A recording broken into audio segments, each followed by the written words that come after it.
Everyone, कल हमने पढ़ा था बॉडी इज इन इक्विलिब्रियम पे कुछ न्यूमेरिकल प्रॉब्लम्स करे थे, राइट। जिसमें हमने किया था कि find out the location and magnitude of third force for which body is in equilibrium, right. And ladder problem discuss किया था। तो आई थिंक लेडर प्रॉब्लम पे आपको बस एक ही क्वेश्चन कराया था, राइट। तो चलो आज लेडर प्रॉब्लम पे एक और क्वेश्चन देखते हैं। स्टैंडर्ड क्वेश्चन है, राइट। तो चलो देखते हैं। मान लो कि आपके पास एक लेडर है ऐसे, ओके। और ये जो सरफेस लिया ना मैंने, कैसा लिया? स्मूथ सरफेस है, राइट। सरफेस कैसा है? स्मूथ सरफेस है। और ये लेडर के दोनों क्या है? लेग्स हैं। दोनों लेग्स के बीच का जो एंगल है दैट इज 60 डिग्री, ओके। तो यहाँ पे अगर एक बंदा बैठाता हूँ मैं, गेंडा टाइप, है ना, जिसका मास कितना है? 80 kg, राइट।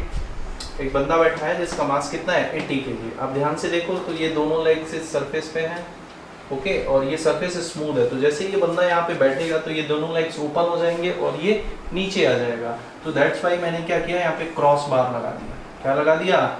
Cross bar. तो यहाँ पे टेंशन आएगा। अब ये दोनों लेग्स को सपोर्ट देगा, है ना, ओपन नहीं होने देगा।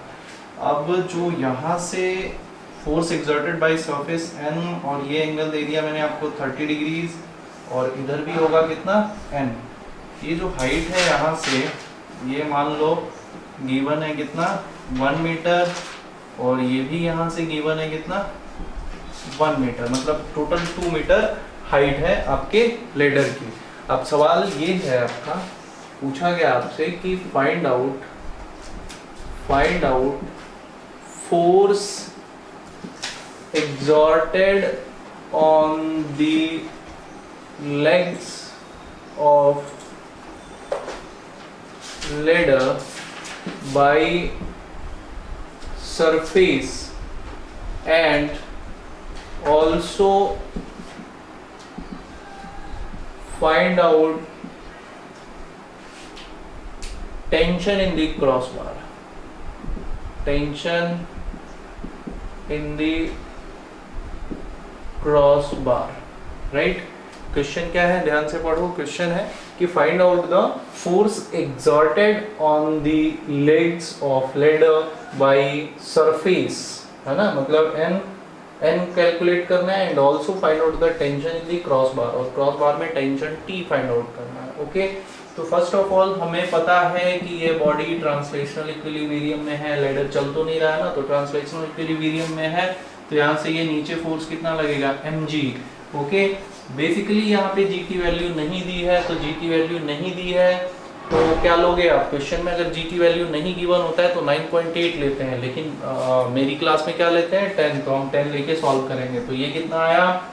बेसिकली ट्रांसलेशनल इक्विलिब्रियम मतलब mg इज इक्वल टू क्या होना है? n प्लस n, यानी कि 2n। ऊपर की तरफ देखो ना, n और n, तो ऊपर की तरफ 2n और नीचे mg। तो ये कितना हो गया भाई? 800, और ये हो गया 2n। तो n की वैल्यू कितनी आ गई यहाँ पे?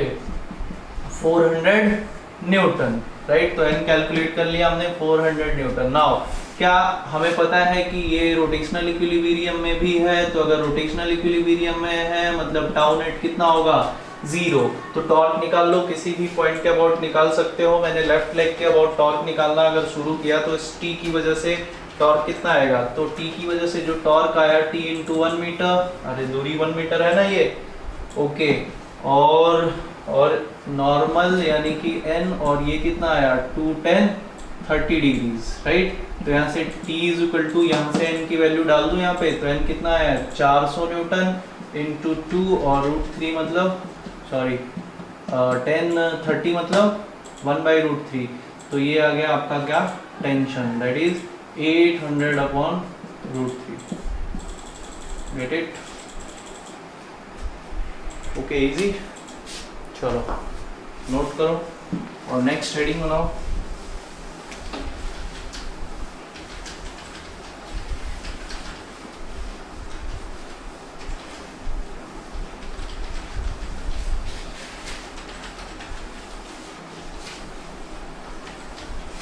नेक्स्ट है relation between torque and angular acceleration.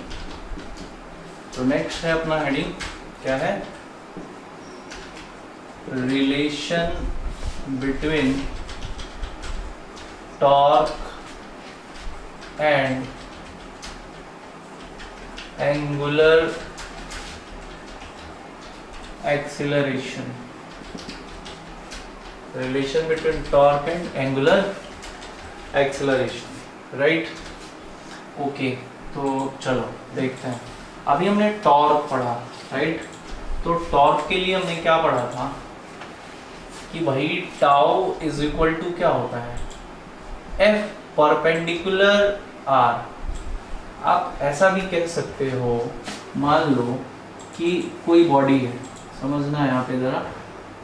तो अगर मुझे इस पॉइंट के अबाउट टॉर्क निकालना हो, पॉइंट ऑफ एप्लीकेशन, यहाँ पे कोई फोर्स एफ लग रहा हो और ये दूरी कितनी दी हुई हो, आर दी हुई हो, तो इस मान लो ये क्यू और ये पी, तो जब हम टॉर्क लिखते हैं अबाउट क्यू, राइट, टॉर्क लिखते हैं अबाउट क्यू, तो क्या लिखते हैं, इस फोर्स का परपेंडिकुलर कंपोनेंट लेते हैं क्या, मान लो फोर्स थोड़ा ऐसे लगा, right.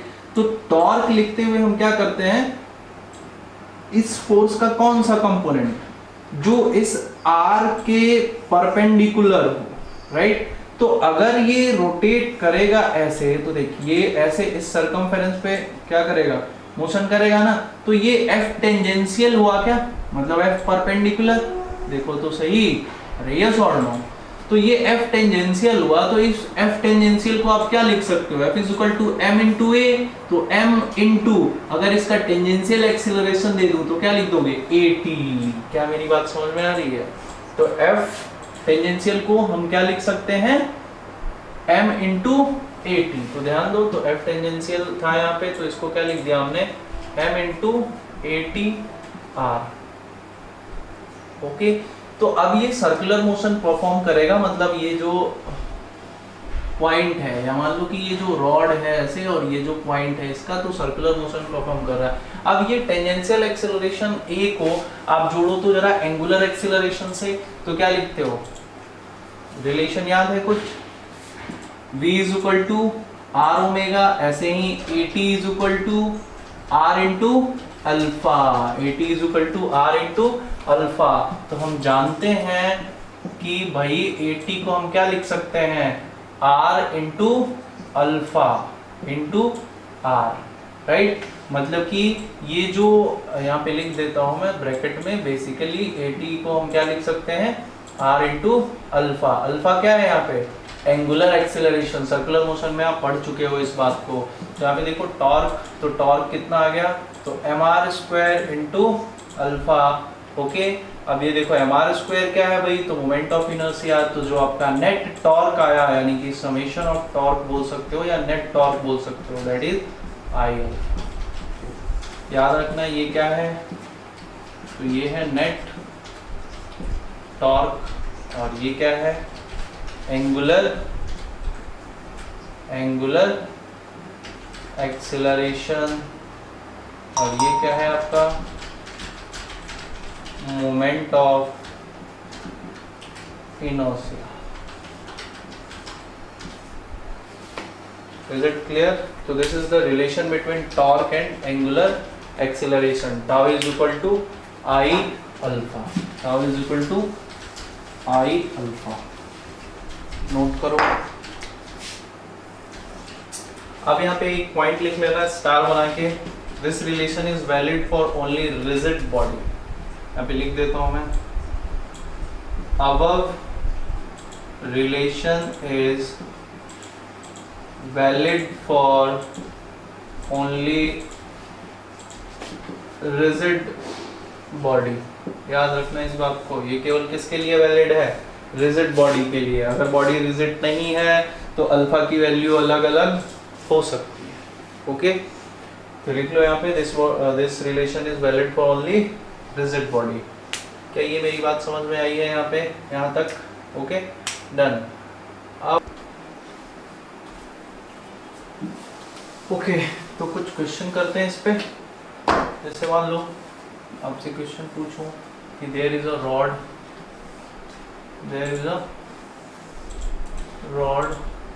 Of length L and mass M, और इस पॉइंट पे इसको हिंज करके और इसको मैंने ऐसे रोटेट कर दिया, राइट। इस पॉइंट पे ऐसे हिंज किया है ना, और इसको क्या कर दिया, ऐसे रोटेट कर दिया, राइट। अब आपसे क्वेश्चन पूछा गया कि बताओ कि इसका एंगुलर एक्सीलरेशन कितना होगा। जैसे मान लो अभी हमने रिलेशन पढ़ा tau is equal to I alpha, right. तो इसमें मुझे टॉर्क निकालना आता है, इसमें मुझे क्या निकालना आता है, मोमेंट ऑफ इनर्शिया आता है। अल्फा पूछेगा आपसे जनरली, तो मान लो आपसे सवाल में कहा गया कि भाई आपका जो फर्स्ट क्वेश्चन है वो ये है कि फाइंड आउट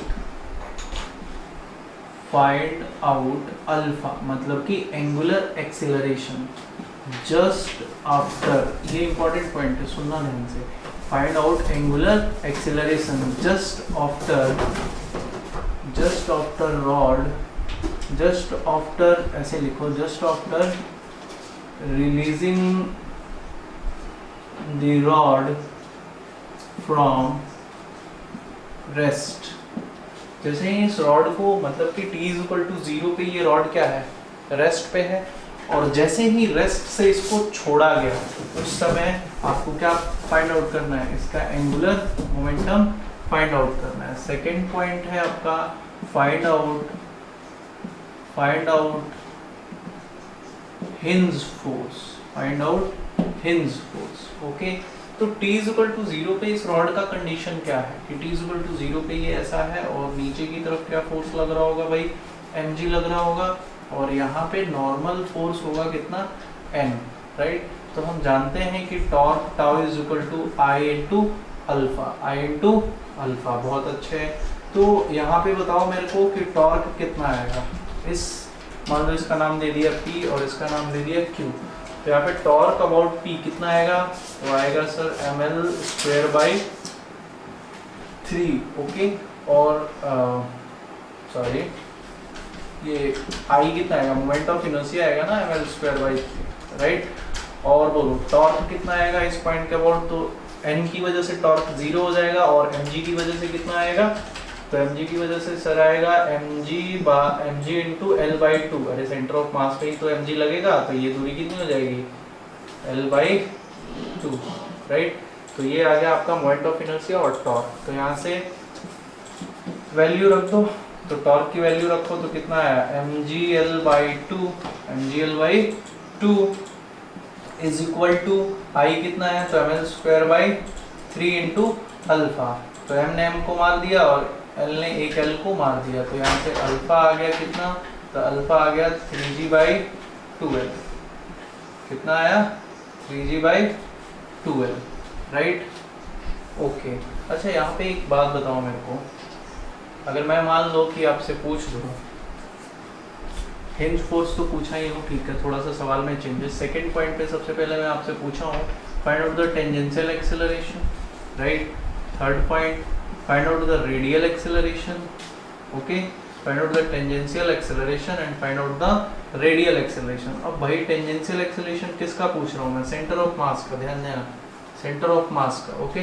रेडियल एक्सेलरेशन भी सेंटर ऑफ मास का। क्या मैं Q का भी पूछ सकता हूँ, हाँ। सुनो ध्यान से एक बात मेरी, यहाँ पे अल्फा 3g/2l आया, अल्फा कितना आया 3g/ total length of rod, लेकिन क्या रॉड पे जितने भी पॉइंट्स होंगे उन सभी पॉइंट का, रॉड पे जितने भी पॉइंट्स होंगे उन सभी पॉइंट का जो आपका ये टेंजेंशियल एक्सेलरेशन है वो तो अलग अलग होगा कि नहीं होगा, क्योंकि भाई AT इज इक्वल टू क्या होता है, यू नो कि R is equal to A is equal to AT is equal to R into alpha.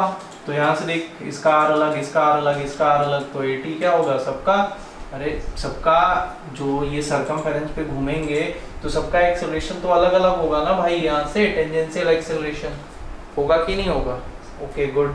तो आपसे पूछा गया कि टेंजेंशियल एक्सेलरेशन बताओ किसका, तो मैं आपसे पूछ सकता हूँ tangential acceleration centre of mass का। तो बेसिकली आपको टेंजेंशियल एक्सेलरेशन किसका निकालना है, COM, सेंटर ऑफ मास का। टेंजेंशियल एक्सेलरेशन ऑफ लिख लो COM, सेंटर ऑफ मास का, ओके डन।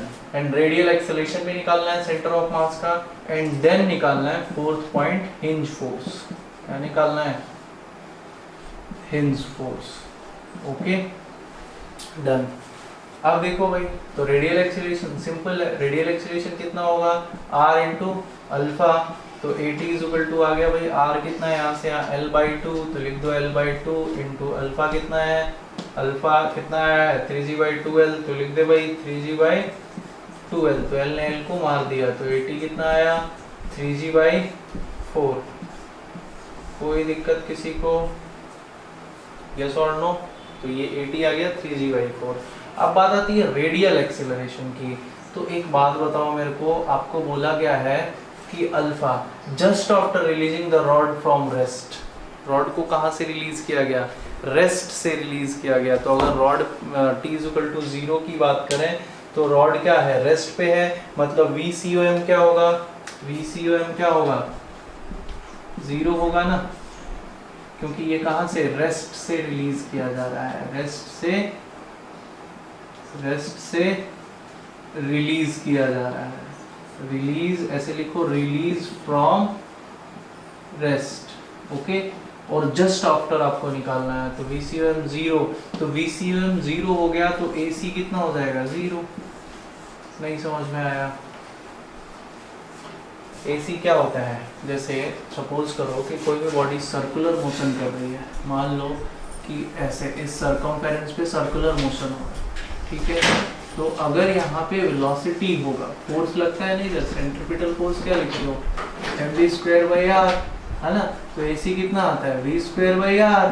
तो भाई अगर v 0 है, क्योंकि इसको रेस्ट से रिलीज किया जा रहा है, और जस्ट आफ्टर की बात बोली गई है आपको, तो जस्ट आफ्टर का क्या मतलब है, अरे AT आप क्या निकाल रहे हो, AT कहाँ से निकाला आपने, अल्फा से, और अल्फा कब निकाला है, जस्ट आफ्टर। तो जस्ट आफ्टर का क्या मतलब है कि t=0, तो t=0, तो इसको रिलीज किया ना t=0 पे, तो t=0 पे VCOM कितना हो जाएगा, ऑब्वियसली 0, तो VCOM 0 हो गया, तो देखिए AC कितना आएगा 0।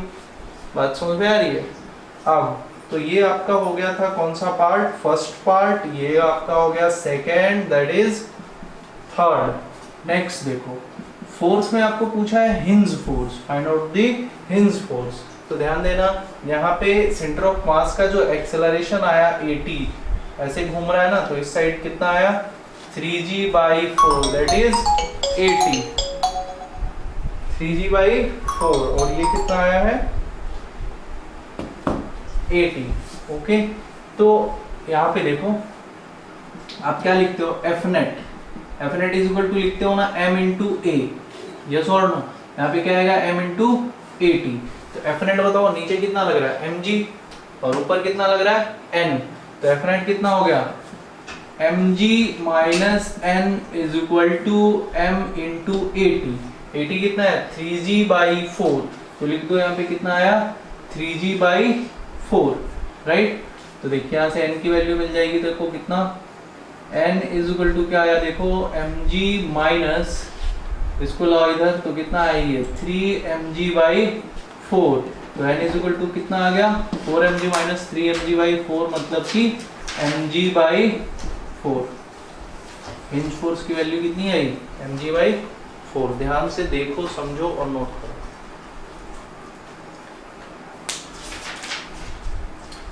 अब देखो इसमें जो सेकंड वैरायटी के क्वेश्चंस आते हैं उसमें क्या है,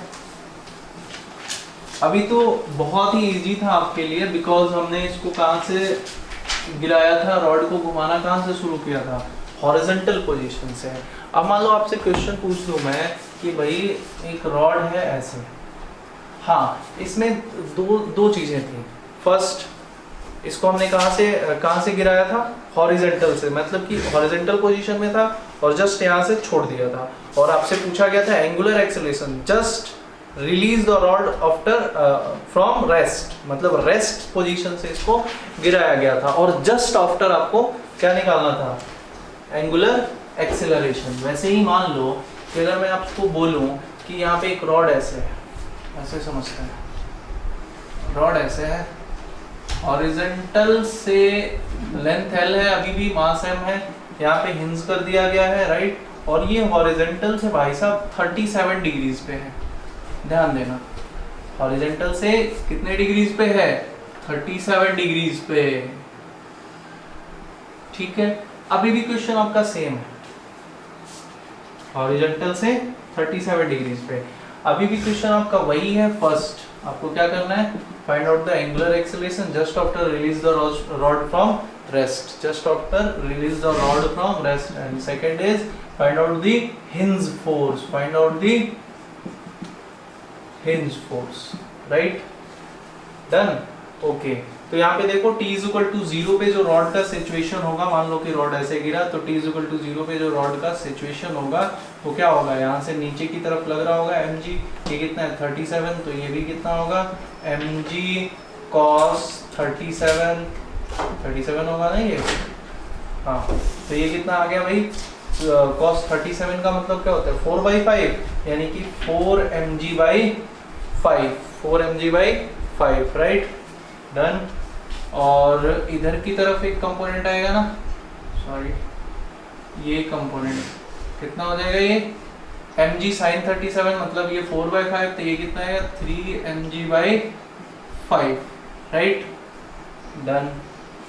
अब अगर हिंज फोर्स की बात करूं, राइट, तो हिंज फोर्स, चलो हिंज फोर्स की बात हम बाद में करते हैं, पहले यहाँ पे देखते हैं, मुझे पता है टॉर्क इज इक्वल टू क्या होता है आई अल्फा, राइट, तो टॉर्क लिख लो, तो टॉर्क लिखोगे तो टॉर्क के लिए बताओ इसके अबाउट नाम दे दो P और Q, तो अगर मैं बात करूं कि भाई Q के अबाउट, किसके अबाउट, सॉरी P के अबाउट क्या निकालना है आपको, टॉर्क निकालना है, तो P के अबाउट टॉर्क किसकी वजह से होगा, मान लो कि हिंज फोर्स, चलो मान लेते हैं, मान लिया मैंने कि हिंज फोर्स भाई साहब आपका लग रहा है इधर, राइट, और दूसरा फोर्स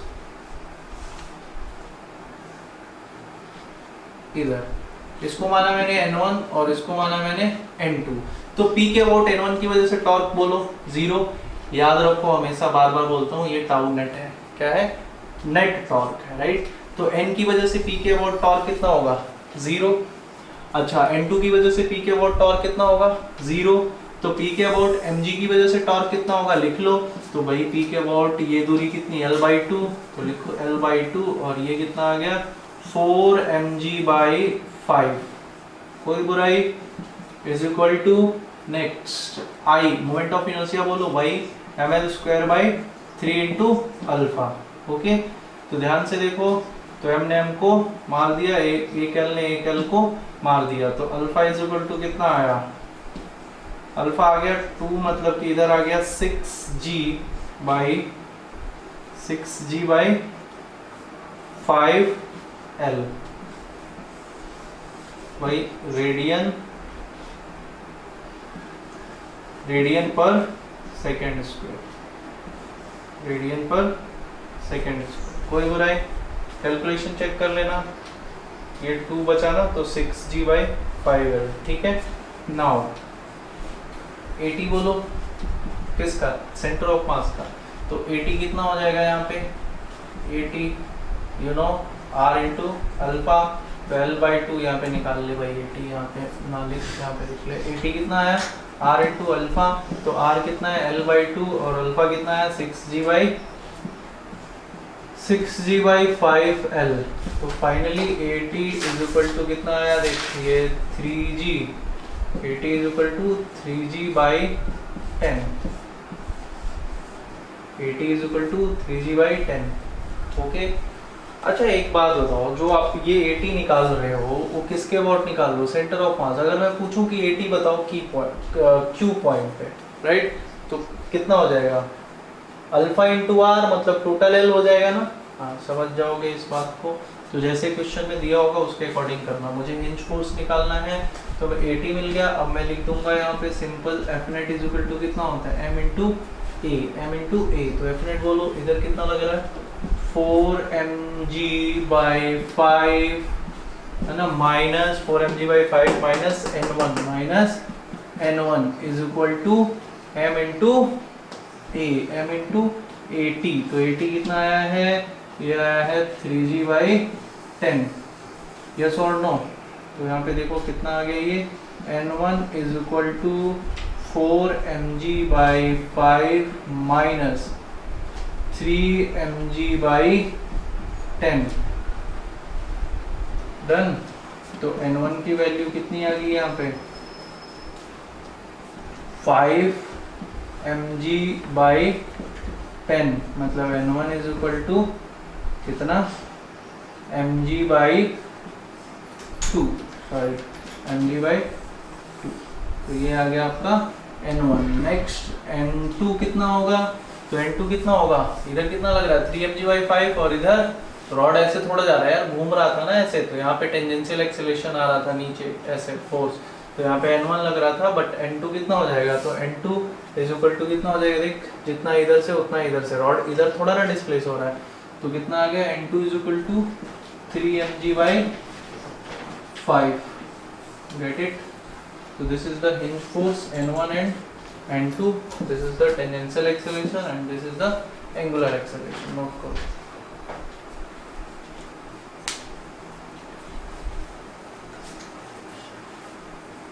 चलो थोड़ा एक अच्छा सवाल करते हैं। अब देखो दो वैरायटी की सवाल मैंने करा दिया आपको।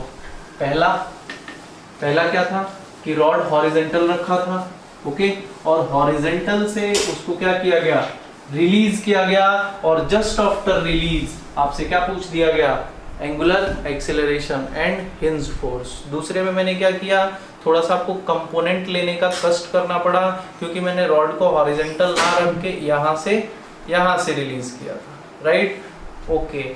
अब इन दोनों सवालों में जो आपका हिंज पॉइंट था वो कहाँ पे था, रॉड के एक एंड पे था। लेकिन अब थोड़ा सा टफ करने के लिए आपसे सवाल कैसे पूछ दिया जाता है कि मान लो मैं बोलूं कि there is a rod like ऐसे, थोड़ा छोटा बनाओ क्योंकि सवाल कैलकुलेशन भी करना है। मान लो बोलूं आपको कि एक रॉड है, अगेन रॉड का लेंथ कितना है L, मास कितना है M, और मैं बोलूं आपको कि अब मैं इसको एक एंड पे हिंज नहीं करूंगा, इसको मैं कहाँ हिंज करूंगा, मान लो कि रॉड को मैंने यहाँ पे हिंज किया, राइट, और इस वाले एंड से कितनी दूरी पे हिंज किया, तो L/4 पे, राइट, और इसको मैंने हॉरिजॉन्टल से 37 डिग्री पे रखा ऐसे इनिशियल, t=0 पे ये कंडीशन, राइट, ये हॉरिजॉन्टल से कितने 37 डिग्री पे, और यहाँ से कितना L/4 पे, यहाँ पे P पॉइंट पे इसको क्या किया मैंने, हिंज कर दिया है। रॉड का लेंथ है, मास है, जस्ट सेम क्वेश्चन आपसे पूछा गया। फर्स्ट अल्फा बताओ, है ना, just after releasing the rod from rest, and second hinge force, क्या बताओ, हिंज फोर्स। चलो ट्राई टू कैलकुलेट इट। आपको एक बात समझ में आ रही होगी कि यहाँ पे मैं क्यों बोल रहा हूँ, just after release the rod from rest, initially t=0 पे रॉड कैसा है, रेस्ट पे है, और आपसे जब अल्फा पूछा जाएगा तो अल्फा तब पूछा जा रहा है just after release the rod from rest, है ना, just after release the rod from rest. इससे फायदा पता क्या है, इससे थोड़ा सा आपका सवाल इजी हो रहा है, क्योंकि VCOM 0 है, तो आपका जो रेडियल एक्सेलरेशन या फिर आप उसको सेंट्रिपेटल एक्सेलरेशन बोलते हो, वो कितना हो जा रहा है, 0 हो जा रहा है, राइट। तो जब वो 0 हो जा रहा है तो पूरा टेंजेंशियल एक्सेलरेशन आ रहा है, और वहां से आप F net फाइंड आउट कर रहे हो। तो इसको स्क्रीन को पॉज करके सॉल्व करने की कोशिश करो, कुछ नहीं है इसमें, वही पहले वाला ही सवाल है, थोड़ा सा कैलकुलेशन बढ़ जाएगा।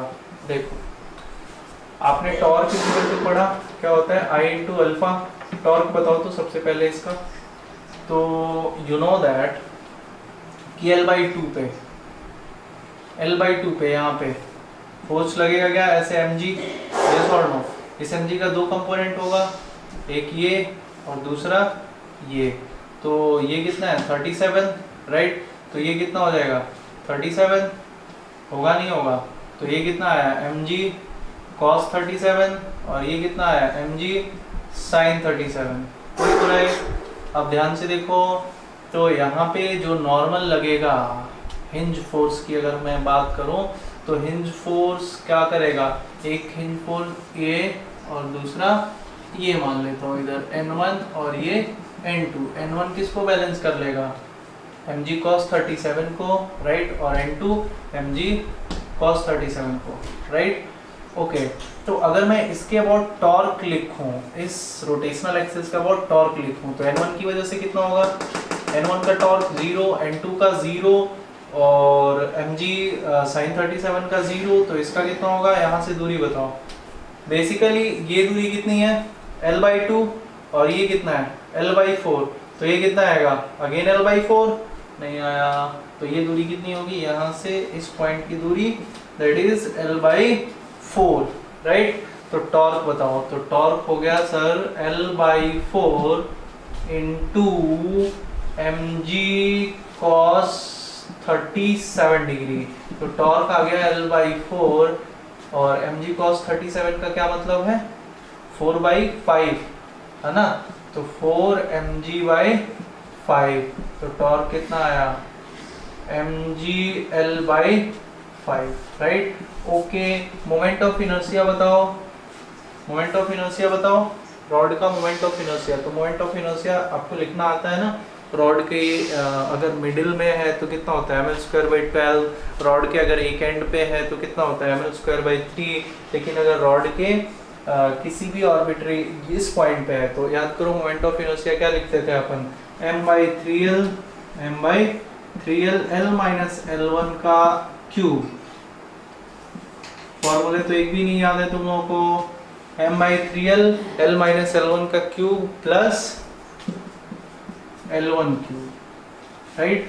तो देखना यहाँ से मोमेंट ऑफ इनर्शिया कितना आ रहा है इसका m/3l, ये कितना है l-L1, तो ये L1 है ना, तो l-L1 करोगे तो कितना आएगा 3l/4 मतलब 9l/16, समझ में आ रहा है, सॉरी क्यूब कर रहे हो ना, तो l-L4 मतलब कि 3l/4 का क्यूब प्लस L1 का क्यूब मतलब l/4 का क्यूब, सॉल्व करो तो जरा, क्यूब आता है स्क्वायर आता है भाई, नहीं क्यूब ही आता है ना, हाँ, तो ये कितना है m/3l, ओके, ये कितना हो गया 27 और ये हो गया 64, 27 64, एक काम करो ना, यहाँ से कॉमन ले लो, कॉमन क्या ले लिया l³ बाहर ले लो, राइट, और 64 बाहर ले लो, क्यों कर रहे हो, डायरेक्टली लिख लो ना यहाँ पे, ये कितना हो गया 64 64 और ये कितना हो गया 3l³, तो ये कितना आ गया 27 28l³/64, कोई परेशानी किसी को, राइट। अब देखो तो ये कितना आ गया आपका, l ने l को मार दिया m, और ये कितना आ गया 7l² m/3 इंटू इसको डिवाइड कर दो 4 से तो 7, और ये कितना आ गया 16, है ना, यस और नो, तो मोमेंट ऑफ इनर्शिया आ गया फाइनली आपका 7ml²/48, 7ml²/48, अब इस इक्वेशन में रख दो, है ना, इस इक्वेशन में रख दो, यहाँ से टॉर्क आ गया और यहाँ से मोमेंट ऑफ इनर्शिया आ गया, तो ध्यान से देख, तो टाउ इज इक्वल टू कितना आया है mgl/5 is equal to I कितना है, तो 7ml²/48 इंटू अल्फा, राइट, तो अल्फा की वैल्यू बताओ, तो यहाँ से m ने m को मार दिया, यू नो दैट, और l ने l को मार दिया, तो ये कितना आया 48g/35l, है ना, अल्फा आ गया भाई 48g/35l, ओके डन। अब बोलो 80 बोलो, अब हमारा काम क्या है हिंज फोर्स निकालना, तो हिंज फोर्स तभी निकल पाएगा जब आप 80 निकाल लो इस साइड में, है ना, तो जैसे ही 80 निकल गया, पुली ब्लॉक प्रॉब्लम, ये हम पहले भी कर चुके हैं ना पुली ब्लॉक प्रॉब्लम, तो याद करो कहाँ किया था। लेकिन उसका रियल में जो पुली और पुली ब्लॉक सिस्टम मिलता है वो हम यहाँ पे पढ़ेंगे। इसके पहले जो हम पढ़े थे वो केवल हमने सीखा था कि पुली ब्लॉक सिस्टम होता क्या है ना। देखो पुली ब्लॉक सिस्टम, कई लोग तो मतलब पुली ब्लॉक सिस्टम सुन के खुश हो गए होंगे कि सर हमें तो पूरा आता है, हमने तो पीएचडी कर रखी है इसमें, राइट। चलो अच्छी बात है, आता भी है। वैसे थोड़ी सी चीज़ें आपको एक्स्ट्रा सीखनी है। जैसे पहले जो हम सवाल करते थे पुली ब्लॉक सिस्टम में, उसमें क्या होता था, याद रखो हमेशा कि ये बेस होता था और यहाँ से एक पुली ऐसे ज्वाइंट थी, राइट। और कंस्ट्रेंट मोशन में हमने पढ़ा था कि पुली होता था और इधर मान लो कि क्या है, कोई मास है, मान लो कैपिटल M दे दिया और इधर क्या दे दिया, M दे दिया। ओके, तो हमने यहाँ पे क्या क्या पढ़ा था वो सुनो। हम यहाँ पे सबसे पहले क्या लिखते थे कि दिस स्ट्रिंग इज इनएक्सटेंसिबल। दूसरी बात, फ्रिक्शनलेस एंड मासलेस पुली। क्या पढ़ा था हमने, फ्रिक्शनलेस एंड मासलेस पुली, यानी कि पुली और इस स्ट्रिंग के बीच कोई भी फ्रिक्शन नहीं होता था। और ये क्या होता था, मासलेस होता था। पुली कैसी होती थी, मासलेस पुली होती थी। तो हमने क्या देखा था कि अगर मासलेस पुली है, इनएक्सटेंसिबल स्ट्रिंग है और रस्सी का भी कुछ मास वगैरह नहीं है, तो रस्सी के सिंगल सेगमेंट में टेंशन क्या लेते थे अपन, सेम ले लेते थे। मतलब इधर अगर टेंशन T लिखते थे तो इधर भी टेंशन T लिखते थे। बट अभी ये पुली मासलेस नहीं है, इस पुली का कुछ मास है, इस पुली का कुछ मास है। और पुली यहाँ पे लिख लो, नहीं पहले सुन लो फिर लिखना। अभी क्या है, ये पुली मासलेस नहीं है, राइट। और पुली और स्ट्रिंग के बीच में फ्रिक्शन फोर्स भी है, राइट। तो इस कंडीशन में दोनों साइड जो टेंशन होगा वो बराबर नहीं होगा। अगर इधर T1 है तो इधर क्या होगा, इधर T1 और इधर T2। तो चलो लिखो यहाँ पे। अभी जो हम पुली ब्लॉक सिस्टम पढ़े, यार एक बात बताओ, वहां पे भी मैंने आपको बोला था कि क्या पुली आपको मासलेस मिल सकती है, प्रैक्टिकल लाइफ में नहीं मिल सकती ना, या फिर यहाँ पे फ्रिक्शनलेस मिल सकता है, नहीं मिल सकता है। तो वहां पे वो चीजें हम केवल इसलिए कर रहे थे कि थोड़ा सा हमें मतलब कि चीजों को सीखना आ जाए। मतलब प्रैक्टिकल लाइफ में तो वो पॉसिबल ही नहीं है। सारी बात समझ में, प्रैक्टिकल लाइफ में ये पॉसिबल है कि भाई यहाँ पे फ्रिक्शन भी होगा और पुली मासलेस नहीं होगी। तो लिख लो यहाँ पे एक point, if there is pulley, if there is friction between string and pulley, and pulley have some mass, then tension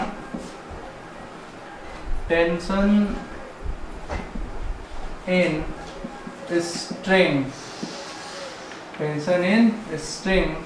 is, then tension in string in both side are not same, right. तो अगर यहाँ पे पुली का कुछ मास होगा और string और पुली के बीच फ्रिक्शन फोर्स होगा, तो दोनों साइड, रस्सी के दोनों साइड टेंशन सेम नहीं होगा, राइट। अब आपको लग रहा होगा सर कैसे नहीं होगा, इस बात समझ नहीं आया, राइट। तो चलो समझते हैं इस बात को। मान लो थोड़ा सा कि रहने दो यार, चलो थोड़ी फील आएगी। देखो मान लो कि आपकी ये पुली है, राइट, और यहाँ पे एक रस्सी है,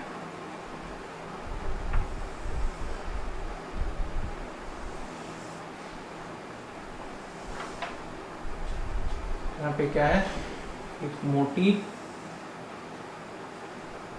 रस्सी, राइट।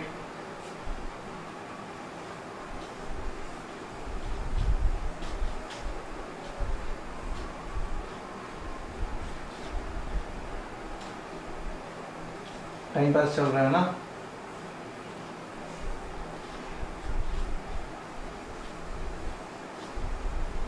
ओके, अब मान लो कि इधर टेंशन कितना लिया आपने, T2, और इधर कितना था, T1। Okay done. मान लो मैं 2 पॉइंट लेता हूं, ध्यान से मेरी बात सुनना, सारी चीजें लिखाऊंगा नहीं, ध्यान से सुनना। मान लो मैंने 2 पॉइंट लिया, एक पॉइंट लिया कहां पे, पुली पे, मान लो A पॉइंट, राइट, और एक पॉइंट कहां लिया, रस्सी पे, मान लो B पॉइंट, है ना। एक पॉइंट कहां लिया, पुली पे A पॉइंट, और एक पॉइंट कहां लिया, रस्सी पे B पॉइंट, राइट। अब पुली और रस्सी के बीच में, पुली और रस्सी के बीच में क्या लग रहा है, फ्रिक्शन लग रहा है। ओके, तो फ्रिक्शन क्या करता है, एक दूसरे के रिलेटिव मोशन को अपोज करता है। फ्रिक्शन क्या करता है, रिलेटिव मोशन को अपोज करता है। तो ये दोनों पॉइंट पे जो फ्रिक्शन लगेगा वो इन दोनों, अगर मैं यहाँ पे खड़े होके इसको देखूं तो ये नीचे आ रहा होगा, तो फ्रिक्शन किधर लगेगा, ऊपर। अरे यस और नो, तो इस पे जो फ्रिक्शन लगा इधर, और इस पे जो फ्रिक्शन लगा वो इधर। अगर मान लो कि ये अल्फा से गिर रहा है, और इधर का मान लेता हूँ एक्सेलरेशन कितना a, तो इसका भी एक्सेलरेशन कितना होगा a, राइट। अब ध्यान दो जरा कि ये जो फ्रिक्शन है, राइट, ये जो फ्रिक्शन है वो क्या कर रहा है, ये वाला फ्रिक्शन क्या कर रहा है, इस T1 को घटा रहा है ना। T1 को क्या कर रहा है, घटा रहा है। यानी कि यहाँ पे अगर T2 की वैल्यू लिखूं मैं, मान लो कि जितना ज्यादा फ्रिक्शन होगा चेंजेस भी उतना ही ज्यादा आएगा। तो मान लो फ्रिक्शन बहुत कम था, तो जो यहाँ पे टेंशन में जो चेंजेस आया वो मान लो कि dt का चेंज आया। कितने का चेंज आया, dt का चेंज आया। तो जब मैं T2 लिखूंगा इस फ्रिक्शन की वजह से, मान लो कि फ्रिक्शन बहुत कम है तो टेंशन में dt का चेंज आ गया, या फिर आप डायरेक्ट ऐसे लिख लो कि तब T2 कितना हो जाएगा, T1 माइनस F। होगा कि नहीं होगा, नहीं समझे। ये रस्सी, मैंने रस्सी पे एक पॉइंट लिया और एक पॉइंट कहाँ लिया, उसी के पैरेलल, मतलब ये दोनों, यार मैं अलग अलग पॉइंट क्यों ले रहा हूँ, वो पॉइंट तो दोनों एक ही होगा ना, क्योंकि पुली पे ही तो रस्सी ऐसे स्लाइड हो रही है। आ रही बात समझ में, तो मैं समझाने के लिए आपको बोल रहा हूँ कि एक पॉइंट रस्सी पे लिया और दूसरा पॉइंट पुली पे लिया। ओके, तो अगर इन दोनों के बीच में फ्रिक्शन है तो ये क्या करेगा, ये फ्रिक्शन दोनों के रिलेटिव मोशन को अपोज करेगा। तो इस पॉइंट पे अगर फ्रिक्शन नीचे लग रहा है तो इस पॉइंट पे कहां लगेगा, ऊपर लगेगा। यस और नो। तो अगर ये इस पॉइंट पे ऊपर लग रहा है, पढ़ा चुका हूं, ये बातें समझ में आ जानी चाहिए तुम्हें, राइट। तो यहाँ पे देख, ये T1 और ये फ्रिक्शन ऊपर, तो यू कैन से कि T2 कितना हो गया, T1 माइनस F, राइट। तो हो गया ना, ये बात समझ में आ गई ना कि अगर इस पुली का मास है और फ्रिक्शन है, दैट मीन्स कि दोनों साइड का जो टेंशन होगा वो बराबर नहीं होगा, यानी कि T2 does not is equal to T1, mind it. Okay done. अब इस पे सवाल कैसे पूछे जाते हैं, मान लो कि मैं आपको बोलूं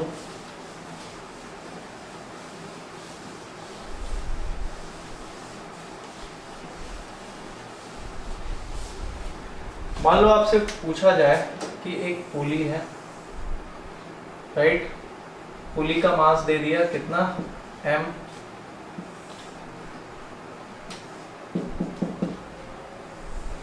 यहाँ पे एक मास था कैपिटल M, और इधर एक मास था आपका स्मॉल m।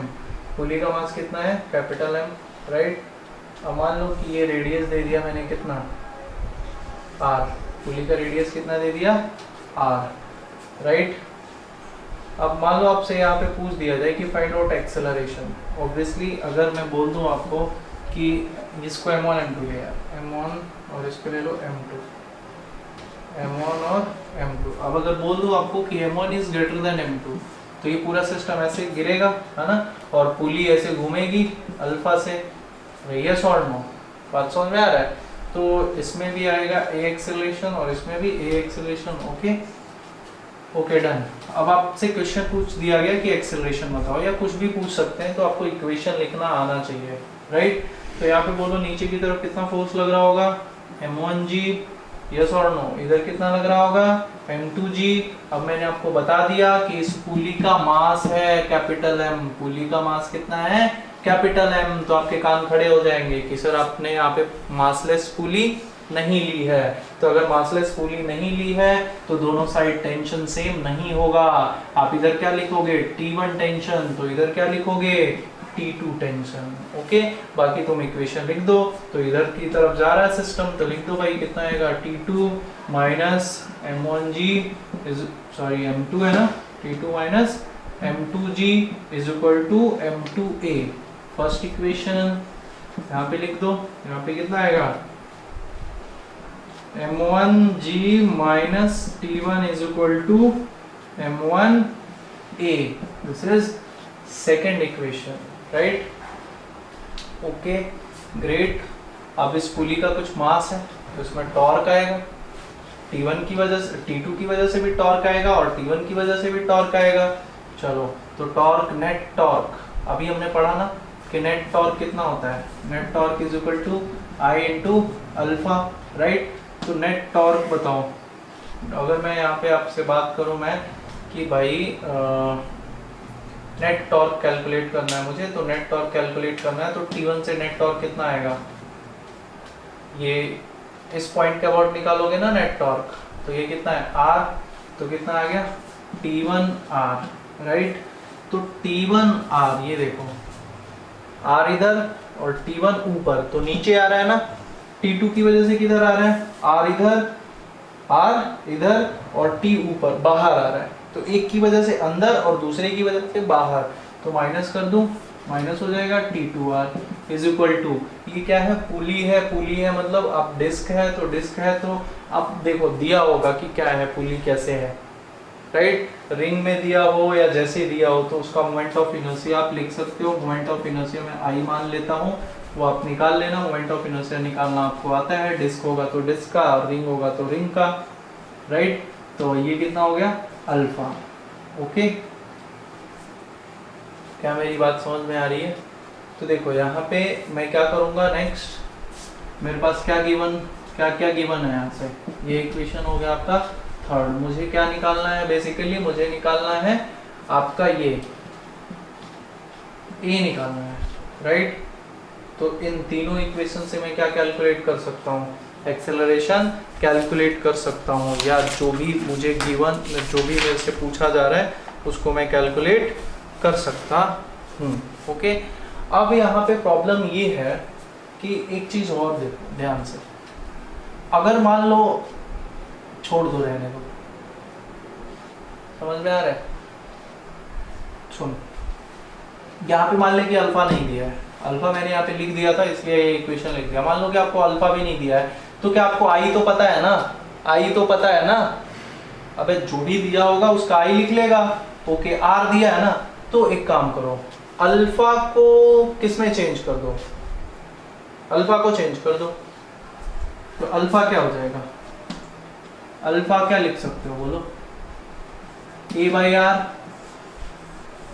देखो तो ये जो रस्सी का पॉइंट है, ये ए एक्सेलरेशन से ऊपर जा रहा है ना, तो रस्सी के जो पॉइंट्स होंगे ए एक्सेलरेशन से जा रहे होंगे, तो अल्फा को ए बाई आर लिख सकते हो यहाँ पे। तो T1R minus T2R is equal to, आप सिंपल लिख दो यहाँ पे I A by R, clear, I A by R ऐसा भी लिख सकते हैं अपन। ओके, अब यहाँ पे डेटा दिया होगा, जो आपसे पूछेगा वो आप निकाल सकते हो। बेसिकली आपको क्या आना चाहिए, इक्वेशन लिखना आना चाहिए, इक्वेशन लिखना आना चाहिए। ओके,